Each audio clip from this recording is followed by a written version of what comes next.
अस्सलाम वालेकुम रहमतुल्लाह। वालेकुम अस्सलाम। इस्लाम के मुताबिक महर का हक एक बीवी का होता है और एक मुद्दत के अंदर उसको वापस भी करना होगा, लेकिन उसके बीच उसकी मौत हो जाती है तो उस महर पर हक किसका होगा?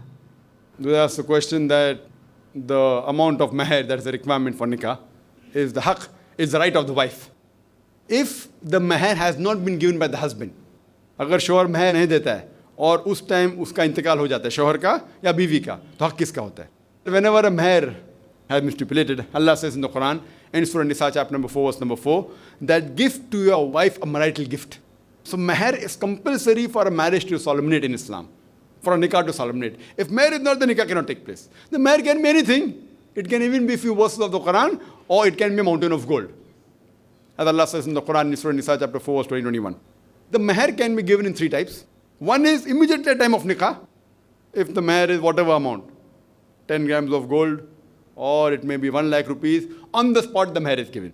The second type is part is given during nikah and part later on. And third type is that you defer the meher, I'll give you later on, I don't have the money now, but inshallah I'll give it to you.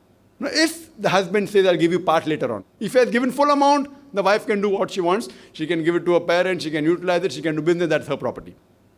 If part is given and part is given later on, or if complete is given later on, if she has not received part of the meher, or has not received the full amount of meher, and if the wife dies, it yet goes to her, that meher has to be given, and whoever is the legal heirs of her, they get it. If the husband dies, whatever property the husband has left, suppose the meher was 1 lakh, and the husband left 10 lakh. So 1 lakh from the 10 lakh first is given to the wife, because that's a debt. Because Allah says in the Quran, in Surah Nisa, chapter number 4, verse number 11 and 12, that the inheritance share should be given after paying off the debts. So that's a debt on the wife. So if 10 lakh is remaining, 1 lakh you give from that amount to the wife, and then the wife gets a share also. That if there are children, she gets 1/8. If there are no children, she gets 1/4. That is there. If a flat is there, he has no money. So whatever the value of the flat, 20 lakhs. So she gets that 1 lakh. You can sell the flat and distribute it.